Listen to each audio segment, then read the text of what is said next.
Hello, everybody. Welcome back to the Better Events Podcast. This is Mary Davidson, one of your co hosts. And in today's episode, we are talking all about planning out your event year. We're going to talk about repeat clients, burnout, all the things, and hopefully give you some helpful tips and tricks on how you can help plan out your year.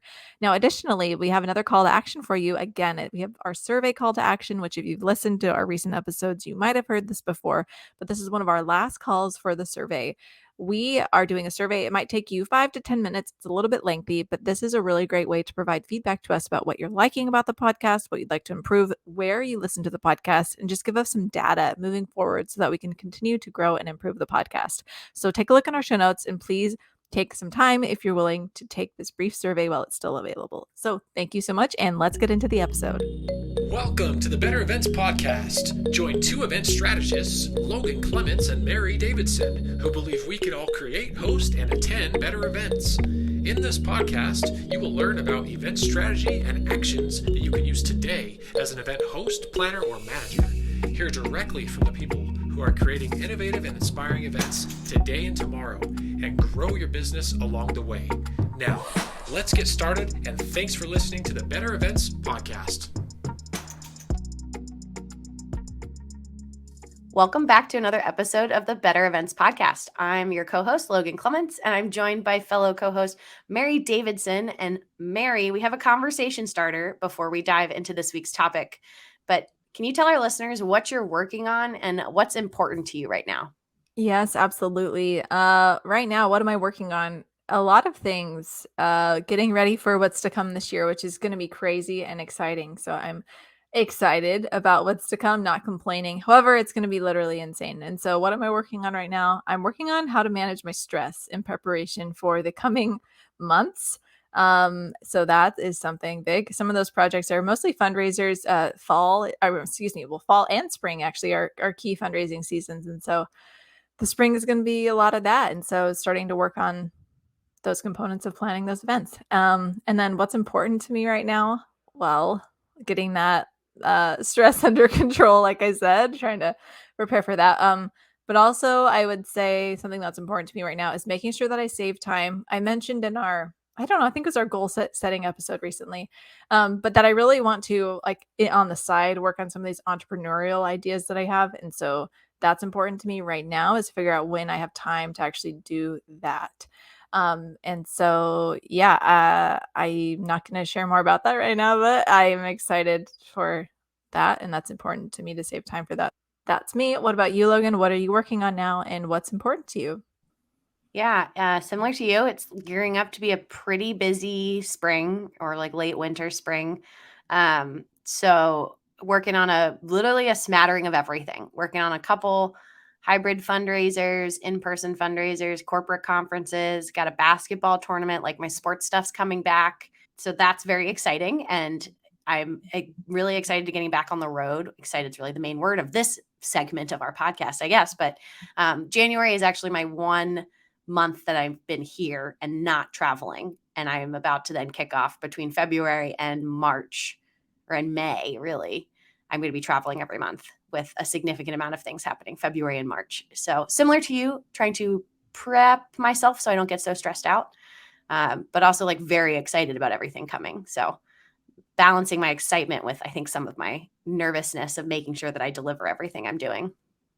Oh, totally. And I think, like, a lot of folks who don't travel for work, it sounds like very glamorous. And it is, like, we have to acknowledge that it's like a really cool opportunity, but also it's exhausting. And so I just have to say that it's definitely something to prepare for and think ahead about, which actually goes along with what we're talking about, because we're talking about planning out our year. And so Yeah.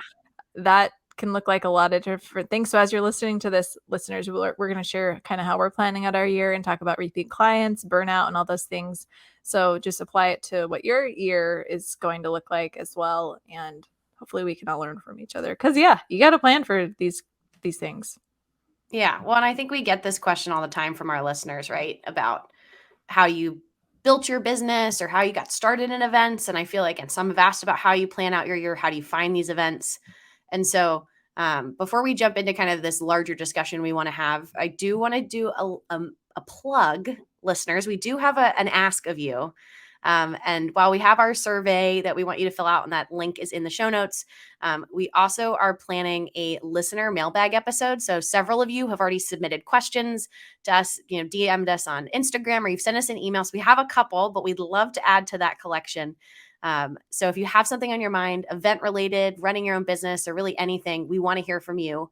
So you feel free to submit your questions on social media or email. This is a podcast, so we would really love if you want to record yourself asking your question. We can play some sound bites on our podcast. You might be able to hear your own voice here. But our email is bettereventspod@gmail.com. So we are teasing that. We're going to do a mailbag episode where we answer your questions. No question is too big or too small. Or if you have a question about Mary or I, we can do personal questions too. I'll open it up to that. Is there anything else, Mary, I'm forgetting?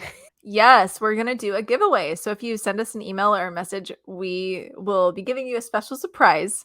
TBD, you'll see what it is. And so be sure to send us your comments, and you'll be entered to win one of these special surprises. There you go. Yeah, very exciting. Maybe we'll tease it on social media what that special prize is. But trust me, if you're a listener of the podcast, you'll enjoy it. But let's just get back into our episode topic, Mary. So talking about how you plan out your event year, listeners, we love to zoom out before we kind of dive into some of the details. So first started your business, did you plan out your year? If you did, yes or no? And what was your approach? No, I didn't. When I started my business, as you all know, I think it's been 2.5 years. So still figuring out how to plan a year out. Excited to go into, have a full year right now to actually plan out. Last year was continually a trial run kind of.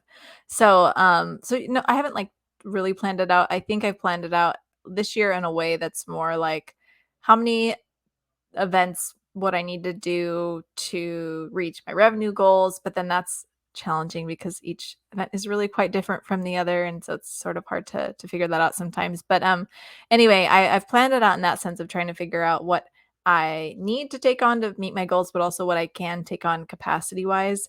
And so that's really, like I've been saying, something that has been implemented this year, not so much in the past, but because I've learned some hard lessons in the past, it's something that I'm starting to do now. So I do think planning out your year is important. I see the value in it. And so I'm excited to try to do it more this year. So the answer of how you did it, I'll share more about that. But before I do, Logan, I want you to share how or when did you start planning out your business year? Yeah. When I first started, I was similar to you, Mary. I don't feel like I really did that much planning or projecting. I had kind of goal events. I'd be these big Olympics and sporting events I knew I wanted to do, but um, that helped me, and I've talked about it in other episodes, what helped me make the leap was I was working in market. I still had marketing clients. So I was helping with social media, content creation, writing blog posts, website management. And so I'd plan my year in the sense that I could financially project out for the next 6 months or however long I was working with these guys, what my income would be. And then the events in my head were kind of on top of it. So I just very much kind of had this mindset of any event's a good event. I want the experience. I want the exposure. The added income is nice, but kind of like you had to learn the hard way of what I was doing, a lot of one-off events. And we'll talk about a little bit more later, but realized it was a lot of work for then the payoff afterward. You'd have that payoff of they pay you for the event, but then you had to start all over with someone new. And so that was some part of me that started to realize that I was then spending so much time finding new business that it was taking away from what I really liked. And the sales has always been the least favorite part of my business, or it was my least favorite when I started. Now I feel like we have more content. We have this podcast. We have other things that I feel add value that do some of the soft sell for us. So it definitely evolved. And that's one I feel our piece of advice, first nugget for listeners really is it's okay if you don't fully have a plan, you don't have a process yet when you're first getting started, because a lot of it is, you're going to hear now, Mary and I have two different ways of planning our, how we plan things out, that there's not one right way to do it, but you'll often find a lot of people just kind of get started, just start. That was the hard part. And then you'll figure out what your process looks like. I'm glad you said that. I think it's important because, yeah, last year I was I'm going to take whatever comes at me.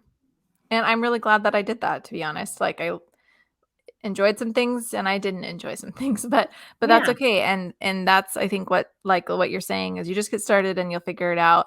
And one thing that I've done is I have this calendar note kind of thing. It's not like a traditional calendar. It's like a note where I just put down um, any clients that I've had in the past and like around what time of year their event was in the past. So I kind of, recount what I worked on before. I put in potential vacations like for my personal life on this list. I put in potential like conferences as in like professional development and networking. I try to put them in there. Anything that's like kind of on my radar, or that last year I was like had to say no to, or I couldn't do it because I overbooked myself. I'm like, okay, I'm gonna put this in there so I make sure that I can actually try to do that this year.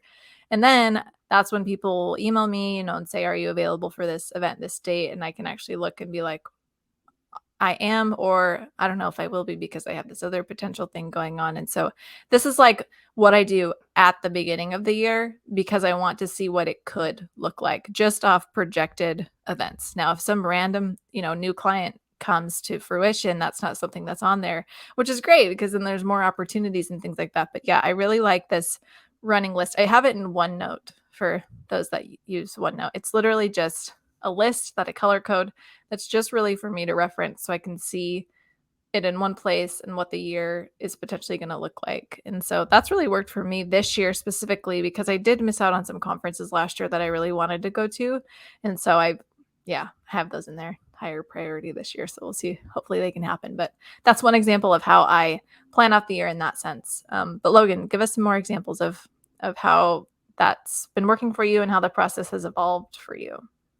Yeah, I think I am definitely a visual person. And so my thing I created 2 years ago at this point, so now it was like end of 2021, was this kind of master audit that I did for myself where I looked back on all of the events I did that year and tracked like the date the event was, the name of the client, who referred the lead to me, where it was, how much money I made on it, what hours I worked, because a lot of times I'll do project rates for things, but I based on internal hours. And only unless it's like egregiously off will I in the moment clock like, oh, wow, I spent way more. Let me look. Oh my gosh, I spent so much time on this event and it's not worth it. But for ones that go well, or I don't necessarily feel that it's pulling extra, I'm like, I don't have a way. I never take the time to check it. So this was like my one time a year where I actually did and had a lot of really interesting revelations from that process of learning that some of even my smaller events that money wise maybe are a smaller amount that I make, but I was much more efficient with them. So they didn't suck up extra time like some of my bigger events that I got excited, they're have bigger budgets and that's amazing, but they end up taking a lot of time. Was it a conclusion or something I came out from that? So it's just one big master tracker that I made. And I did it again at the end of 2022 to look back at 2022. And then similar to you, Mary, like your note, I have a note on my phone that literally just says dates. So I can kind of quick for at least upcoming dates. And I probably started in September, October, starting my 2023 note with just like I call them soft holds, which is someone has either asked me to hold the date, but they can't tell me what my role is or the budget, and we haven't signed anything. So I call it a soft hold because I'm holding it, and I'll go back to them if someone else is trying to ask me to do something on that date. Or it's an event I want to work again, and maybe they're not ready to talk yet, but I know I want to work with them again. So I started probably planning then, but back to my spreadsheet where that's how my brain works, is I also made a visual spreadsheet that has like the months in each column and the clients down the side and kind of mapped out. In addition to you, I also had a column that was like personal. So I could map out personal trips and things that I had planned and then identify pockets. But anyway, if you can hear, listeners, we have two different ways of doing it. I feel like there's no wrong way to do it. You're talking to two. I do want to, feel like this is the time we can jump to our topic about burnout, but just you're talking to two people who have experienced burnout, right, Mary? Both you and I have experienced this as people who run our own business, as people who are in control of our own schedules. And so for me, my planning tools and my planning process, I've learned it's not just helpful for my clients, it's helpful for me. It's like a gift to future me that I'm not trying to overload myself and commit to too many things. That when I first started my business and I wasn't planning or thinking ahead on some things, that I would just say yes to everything. And I found myself in that situation end of 2021 where I had booked myself on a bunch of events. I don't regret doing any of the events. I loved them, but I did get to a point where I was doing some of my day-to-day tasks that normally I love. And I was internally being like, I don't really like this. This isn't fun for me right now. And I realized when I looked back, I didn't take any time off between all these projects. So for me, I view my planning tool as an opportunity and my spreadsheet as a way to identify pockets of when I can take more work, when I maybe need to block out time for vacation, who I want to work with again, and when I want to reach out to them. And like Mary has, like, same thing of having pockets for like unexpected things to come up. Yeah, I Logan has shared her tracker with me, and I think it's awesome. Like you shared how it's worked for you, and I think that's a really good idea. That's something, although we do it differently, I will say is that's something that I aspire to, is to be able to like really dive in to look at what I thought about each event and how it worked and how much money I made and if it was worth it. And a key piece to that is tracking time, like you said. And so that's something that I tried to start doing last year, which does help you plan out your year so you can figure out how long things took. And then also, if that client comes back, you can give them a more accurate proposal this year based on actuals. And so that helps plan out the year for sure. So I wanted to also call that out. And another thing, yeah, because we're going to start talking more about burnout, is like the holds that I save for vacations are like precious to me. And I've started to be like annoying, I think, to my family or anyone I'm trying to travel with, because I'm like, no, you don't understand. I really need to get this on my calendar or it's not going to happen, because like I hopefully and gratefully so, I'm going to, fill up my calendar with events and working things, but to a point where it can kind of be unhealthy sometimes. And so, yeah, definitely want to save time for trips and things like that. But yeah, that makes me have to demand things of people sooner than they're usually ready to plan it out. But yeah, I think saving those chunks is really, really important for your year, to avoid burnout. And so one thing I did this year with this note that we're talking about is I projected like, what events are coming up, and I put in red, at capacity, don't take anything else on during this time. And I write myself a note about why. And I say like, it's because this event is starting in 2 weeks and that's going to be really stressful for you, or like maybe you're traveling already like super shortly after this, so don't try to book anything else during this time. Like I write these personal notes to myself because I get excited about opportunities. And so that's, I think, the issue in a way, is like reality versus like opportunity. And so that's an interesting balance, which I have to say, like, we have to be grateful for that, right? It's great that we have Yeah. these opportunities, but there's a balance. Well, and the fact that you love it so much that you're willing to, do these things back to back to back or take on more work. And the hard part, I feel like, for you listeners is like there's no magic formula. There's no right or wrong answer to like what your capacity is. And even, Mary and I, our processes are different, and what busy looks like can look like different to us. But I feel like we can all recognize the signs. Once you've been burnout, you can recognize the signs of burnout. And those are similar of, again, Mhm. not liking what you're doing. Maybe it can trickle into other things, having trouble with sleep, stress. For me, it was like my appetite was an interesting symptom that I was talking through with people, where when I'm really stressed, I love eating usually. Like, I'm a big 3 meals a day girl. If I go to a country, I want to eat the best food that they have. But like when I'm really stressed out, I could make it till like 3 o'clock and all of a sudden realize I hadn't had anything but coffee that day. Like being like, oh, okay, something's wrong with my brain that, Mhm. we're prioritizing certain things. So, yeah, I think it's so important knowing balance. And I'm with you, Mary, because I also love to say yes to things. And the hard part for me is, and why I like planning out my year, is I don't necessarily aspire to be like, some people in my business will come to me and be like, Logan, you should start an agency or hire more people so that you can do more events. And that is a path that you can have in the event industry. And that's great. That's how you can grow and as a company make way more money than you ever could as one person. But I have always had or more currently, I've really just had the dream of continuing to just be me and like just just me at my events. And if anything, just get to be more selective with what I say yes to, selective with the roles I take on, because I've outsourced sometimes some events and I've realized like a part of my brain is still on that event and I'm not fully then in the event that I'm at. If I had two events on the same day and someone else covering for me, that it's just not for me. It's not my system. And so there's only so much I can take on as one person. And so by planning out, like you, Mary, I haven't done notes on the phone. I probably actually should do that as another like reiteration. I've started to do it on my physical calendar. I block off. So once I did my spreadsheet, anything that gets confirmed or is most likely, I put it on my actual calendar as like full days. And I'm now counting travel days, which I also didn't do in the past, but now I will count them in my Mhm. holds, because like you said, you want to make sure that Yep. if it's a quick turnaround, or maybe you physically can't get there because you have one thing one day and one the next. I have also started blocking off I call them recovery days. So I already have them. If I Yes. know I have a Yeah. big event, and I learned this from working football, where most games for football are on Sunday. And I was starting to my Mondays were weird. And I was like, why am I being weird on Mondays? Everybody else has all this energy and I'm feeling tired. And I was like, oh, because I worked on Sunday. So now I then adjusted and was like, I need a recovery afternoon. Even if I can't take the full day off, the afternoon is mine. Like what you normally would do on a Sunday, that's what I would do. Yeah. Whether it's errands, cleaning, sitting and reading, doing literally nothing. I started doing that, and that has helped. So when I'm planning my year now, I've been trying to add in recovery days. I aspire to be like Mary, where I can physically plan some of these vacations. Before we recorded, we were already talking to where Mary, I was pitching the idea that I shift one of my vacations that I've already booked for a potential gig. And so I know my tendencies is wanting to say yes to things, but I'm also wanting to make sure I'm showing up completely at my best for everybody. And unfortunately, if I'm spread too thin, I'm not going to be able to do that. And that frustrates me as well. So, yeah. Yeah. I'm literally putting in my calendar right now. Recovery days in all caps.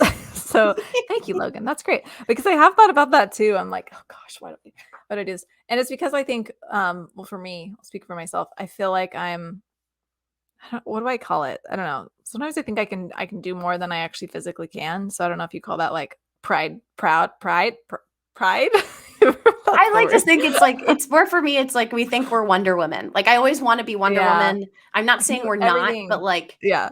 there is a limit. The limit does exist, and you can constantly challenge and push yourself, but like there is such a thing as going past it. And for whatever reason, I think because I thought I needed to be Wonder Woman, I couldn't. Like you feel like you're giving up, or you're less than if you're taking these days off. And I feel like what I've learned in the last 2 years has been more like, no, you're even better. Like by taking Mhm. a step back today, you're going to be that much more focused tomorrow. So that task that maybe was going to take you 2 hours when you were tired, you crank out in 30 minutes next day because you took that time for you. Mhm.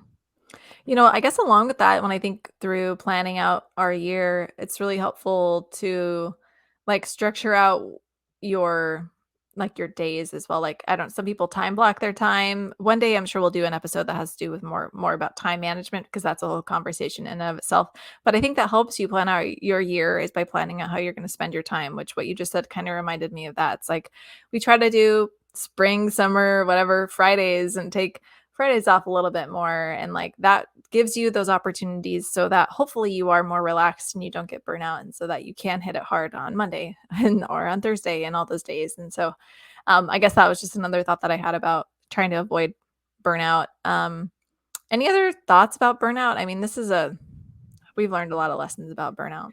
Yeah. I mean, you can go back and listen to, we'll link it in the show notes, but our episode about event stress, that was very real when I was going through it with some event stress. I feel like it's all that I've top of mind. I do want to make sure we touch on what we alluded to earlier was the value of one-off clients versus repeat clients. Because this is one. So for example, when I was in China, I got really excited about college tours. So this is NCAA teams in the US are allowed to travel abroad once every 4 years.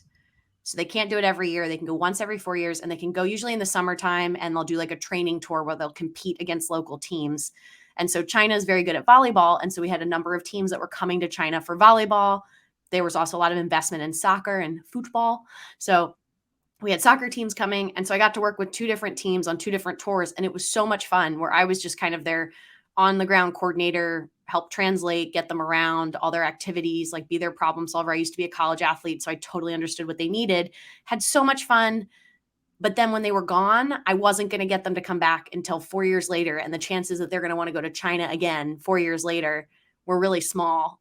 And so my referral system was like, it was almost non-existent. I would have to then go out and find new teams to work with and like put myself out there. And that was like the hardest part of my process. And so I realized then I was doing all this work. The event went great. It was awesome. But when it ended, I was like back at zero again. Versus then I started getting in with some of the sporting events, and a lot of those are annual. Like there's an annual ATP tournament in Shanghai that still hasn't come back since COVID, but it was every year in October. There was another tournament in Shenzhen that was every year in September. There was a fundraising event that my old event company used to do that I was freelancing for, would always be in April. And I started doing that and realizing, oh, this is better, not only because then I'm less of a learning curve if I've done it already. Even if the theme changes, the venue changes, you can still change a lot of pieces to make it new and fresh. But not only did it help me in my process as like an actual execution of the event, it helped me financially and with planning to be able to then see, like we're talking about already, these pockets of when I was busy. And that process has continued to evolve because COVID, everything stopped. Virtual events came back first. I got much more into corporate and nonprofit than sports, and sports usually go dark from like November till February, but that's actually corporate's really busy in January, February. So it's been very interesting to kind of see how my calendars match up. And I'm still navigating this process now, which is probably why I have such a detailed tracker, is for my own sanity. But it has been helpful. I guess they're kind of like the foundation of my business. My foundation is repeat annual events so that I have consistent people that I'm going back to for events. And then I have pockets and windows where I can take on one-off work. And any client that's new is always potentially a one-off. They might not use you again next year. They might not need exactly what they did, but it's helpful to know. And that's a part of my post-event. We've talked about our post-event processes. That is one that I will often ask in my wrap-up, whether it's with the client directly or if I did it through an agency. So my lead person at the agency, I will ask, is this an event that you're interested in doing again next year? Do you already have your dates? I'm happy to put a soft hold on the dates. And that's been a great way to start to like get their brain thinking of like, oh yeah, I do want you to work this event. And maybe I have another one in between now and then that, I'd love you to work on. So just getting them to like forward think has been really helpful for me and my ability to plan out the year, especially if some of those annual events, sure, they're in October all the time, but sometimes they're early October, sometimes they're late October, sometimes they're middle of October, and so just getting a feel for how far out they're booking, at least the dates, will help you just with like planning your year. Oh, definitely. Yeah. I think I've heard people talk about the idea of repeat clients, and I have been like, oh, I'm excited to get to that point where I can actually have repeat clients, because everybody up until this point has really just been new, while there has been a few repeats. But this year is the year where I'm starting to really see that come to fruition more, is the repeat clients. And I'm like, oh my gosh, this is so exciting. And I say repeat clients, not just repeat events. And here's something that I think is interesting and maybe a takeaway, and something that I've learned lately, is that there are a few clients where they do multiple events, and I worked with them on one of their events. But I ended up, winning the contract for another additional event that they do. And it was because I said, I don't know why, maybe there's many reasons, but what really made sense, I think, was that if we're talking about this one event, we have a meeting scheduled. Then we can just throw in a couple questions about this other event that we're planning. Like, it just is a better use of everybody's time, because it's the same people involved in both events. Therefore, we can just answer questions a little quicker. We're already talking, instead of like if they brought a whole different person in, that's like a whole other meeting. And so it just was more efficient for us to do both events, which is great for business, great for them, great for everybody. And so we I'm like, that love might be a great way to efficiency. sell it. Yeah. Yeah. So if that's a situation, it's like it's a repeat client, but also repeat events within that same client, which I think is great, really valuable. So maybe try that out if that's something that, applies to you.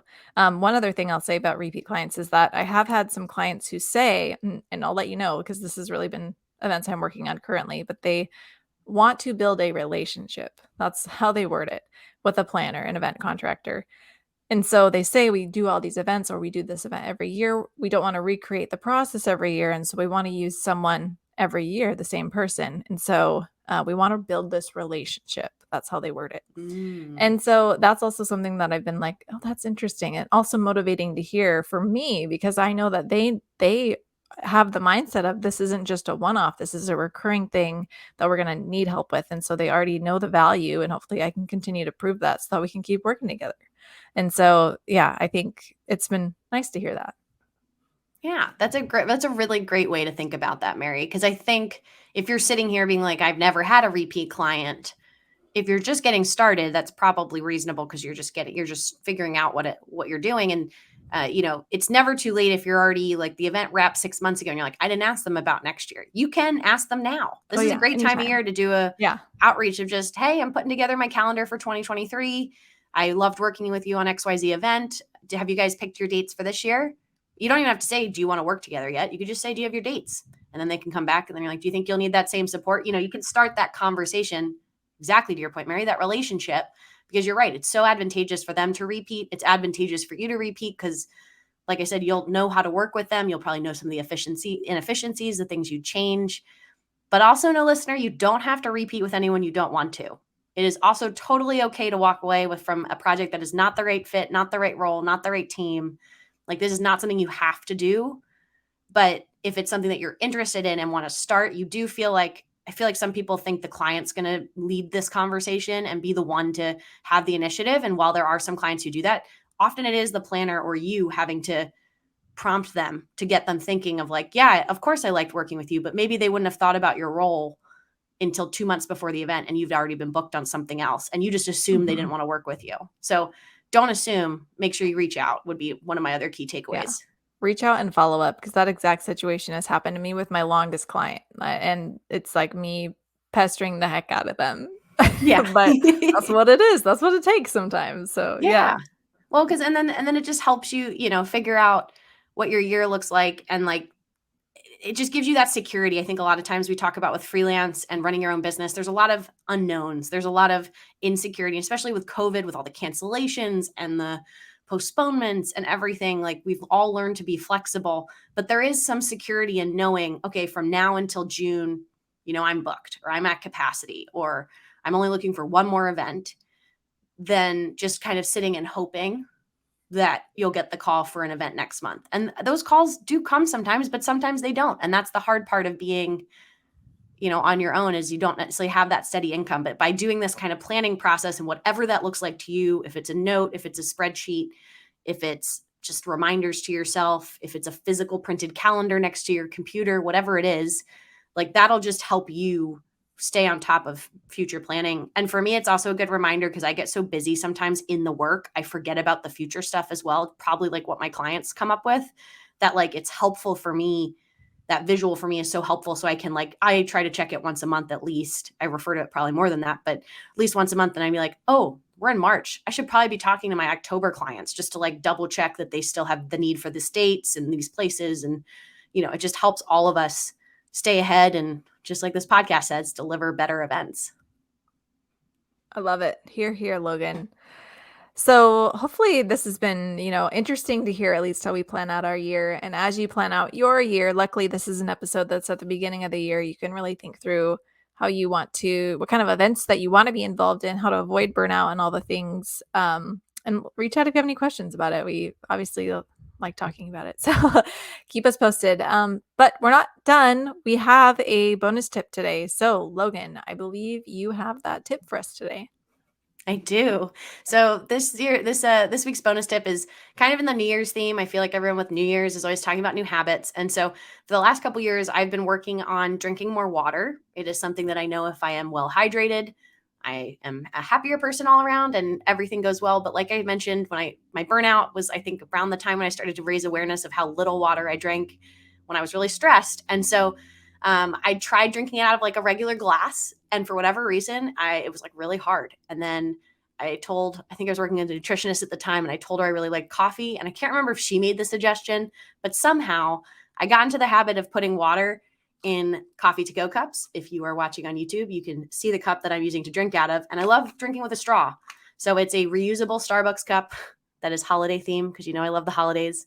And it is just, it's always filled with water, never coffee. It's not like there's coffee grounds in the bottom, but for whatever reason, it works. So my pro tip for you is, there's no one solution to how you can make a new habit work, but you just need to make sure that you work it for you, like make it work for you. And also for folks that were, at the end of January, if you had set intentions and those intentions are no longer ones that you want to follow through on, or maybe your goals have shifted, that's totally okay too.